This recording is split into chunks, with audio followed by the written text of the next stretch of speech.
Эфирда яңалыклар вакыты, студияда Лейсен Галиева, исәнмесез, бүгінгі чыгарылышның төп темалары.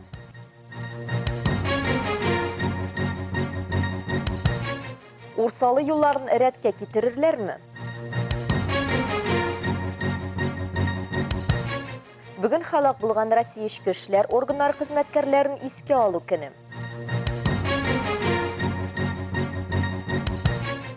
Бөгелмәлеләр халыкара бәйгесенең җиңүчеләре рәтендә.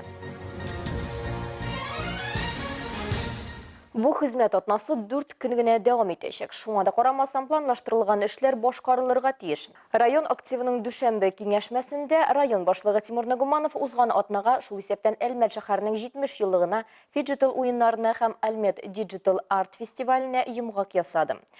Планеркадагы төп докладны Татнефтедор җәмгыятенең Әлмәт автомобиль юллары идарәсе башлыгы Илшат Галимов тәкъдим итте. Ул Әлмәт районында региональ һәм федераль юлларны тәртиптә тоту һәм ремонтлау турында сөйләде. 2022 елда старт алган куркынычсыз һәм сыйфатлы юллар милли проекты кысаларында Чаллы, Зәй, Әлмәт автомобиль юлларын ремонтлау тәмамланды. Шулай ук Казан, Оренбургта, Әлмәт, Лениногорск, Казан, Оренбург, Бута, Аппак, Түбән Мактама, Актүбе һәм Новотроицкая Ямаши автомобиль юлларында ремонт эшләре башкарылган. Шулай ук Әлмәт муниципаль районы трак пунктларының юл урам челтәрләре дә ремонтланган. Юллар мәсьәләсе Әлмәт районында гына түгел, гомумән ил күләмендә алганда да һәрчак актуаль. Мисал өчен Урсалы микрорайонында да яшәүчеләр еш кына юллар төзүне сорап район җитәкчелегенә мөрәҗәгать итәләр. Чираттагы шундый бер шикаят безнең телекомпания безгә дә килеп иреште. Андагы вазгыятьне Алсу Әхмәтҗанова белә. Урман янында урнашкан бу район Әлмәттән бары 2 генә чакрым. Рәсми рәвештә ул кала составында. Ә монда яшәүчеләрнең моңзарлары киресен сөйли. Дөрестән дә урамнар торышы калага хас уңайлыклардан мәхрүм. Юллар юк, җәяүлеләр өчен йөрергә тротуарлар юк, урам яктыртылмаган. Уңайлыклардан быел көтеп алынган зәңгәр ягулык кына. Су белән тәэмин ителеш тә әле ахырына кадәр эшләнмәгән. Проблемы две на сегодняшний день. Слава богу, газ пустили, но остались две проблемы. Это дороги и это освещение.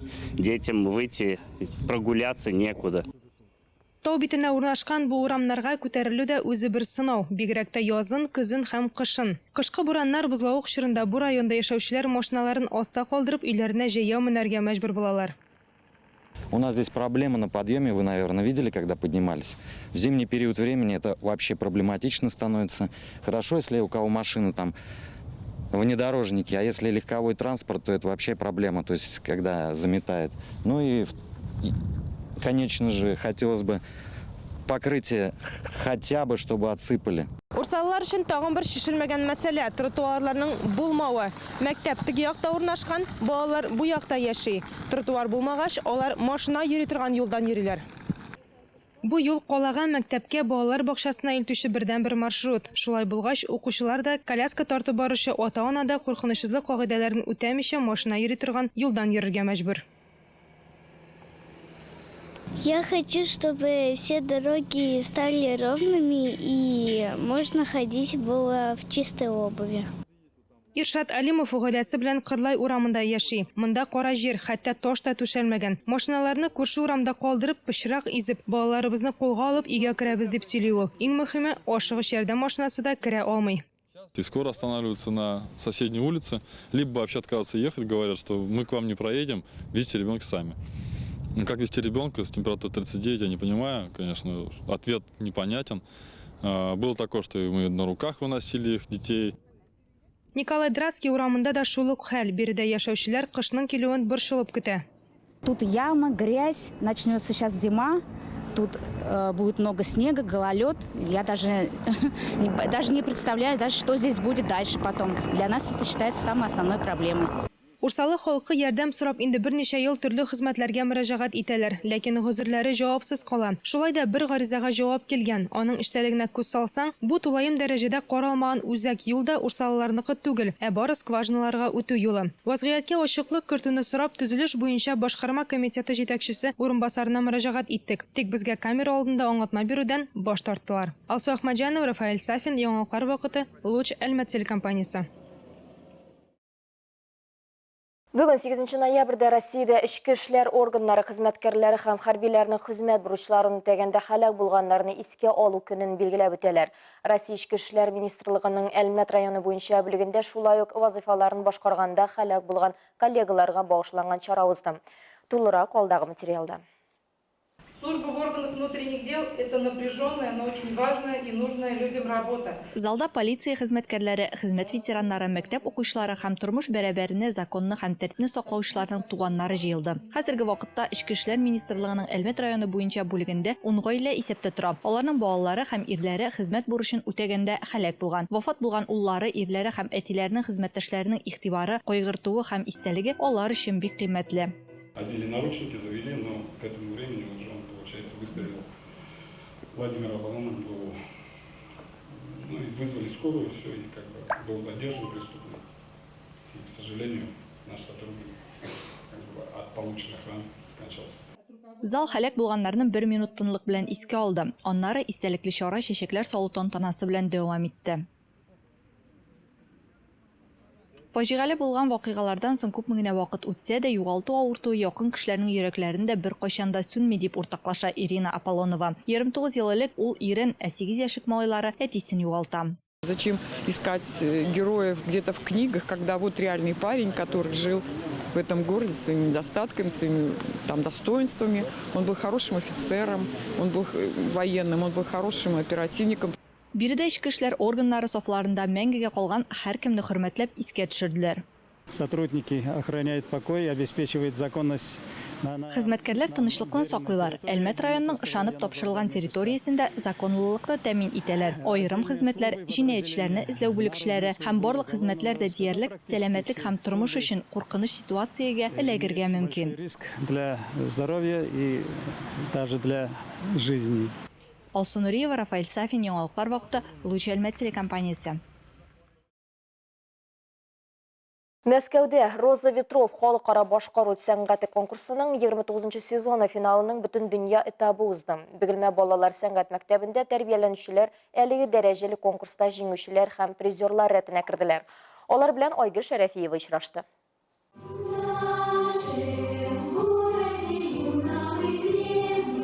Апельсин ансамбль җырчылары «Будет садым город мой» җырын башкаралар. Нәкъ менә шушы җыр белән алар Роза Ветров халыкара башкару сәнгате конкурсының 29 сезоны финалының бөтен дөнья этабында чыгыш ясап җиңүгә лаек була. Во всемирном финале конкурса «Роза Ветров» этот коллектив участвует впервые. Но у нас ежегодно в Бугульме проходит всероссийский конкурс «Бугульма Москва Транзит». Они уже в нем участвуют не первый раз, по-моему, уже третий, если не ошибаюсь. И они ежегодно становятся лауреатами. То есть это говорит о том, что их профессиональное мастерство растет. И то, что в этом году на всемирном финале 29-го международного конкурса «Роза Ветров» уже в Москве они стали лауреатами 3-й премии. Это очень почетно. Это говорит о том, что действительно вокальное профессиональное мастерство этого коллектива достаточно высокое.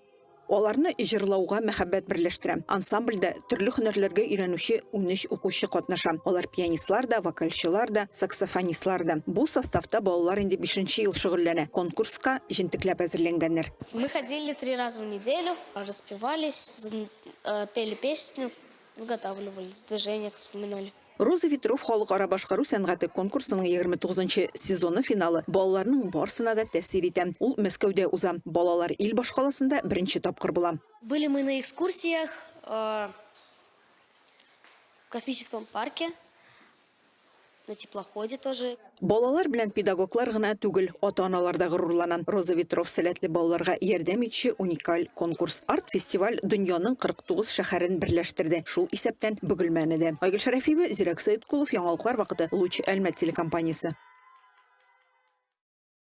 Ел көннәрендә шәһәребез халкы һәм кунаклары квартирникта талантлы кешеләр башкарган шигърият һәм үзенчәлекле музыка тыңлап вакыт үткәрә алды. Музыкаль кичәдә шагыйрьләр үз иҗат җимешләре белән уртаклашты, композиторлар үзләренең автор композицияләрен тәкъдим итте. Хәзерге иҗади мөхиттә кечкенә концерт квартирниклар популярлаша бара. Элек алар протест хәрәкәтенең бер формасы буларак барлыкка килгәннәр, ләкин бүген бөтенләй башка мәгънәгә ия.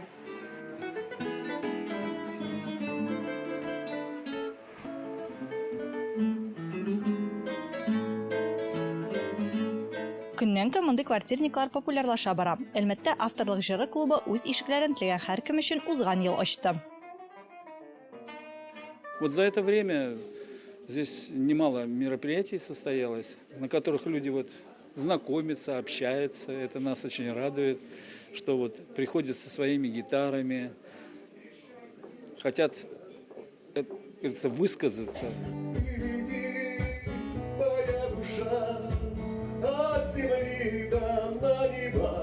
Кичәдә сәнгать һәм иҗат атмосферасын Сергей Максимов, Мозаика ансамбле, Сергей Анисимов, Лилиана Газизуллина, Александра Игнашина, Рим Ибрахимов, Денис Детистов һәм Виктор Полупалтинов тудырды.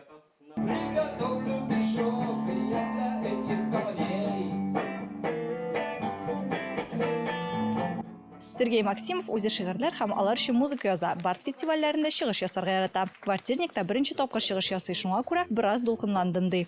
Где-то спокойно, иногда волнуешься. Просто вот сегодня, как сказать, как-то неожиданно, это как бы еще как-то первый раз было какое-то волнение. Ну, оно проходит, как бы, когда привыкаешь уже, как, петь начинаешь уже, вроде потом как проходит все уже.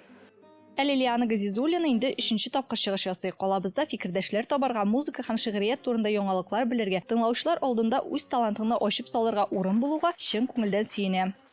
Все равно в городе не так много площадок, где каждый именно на любом инструменте играя может испробовать вот такую сцену. А здесь прям все подходящие есть условия для этого.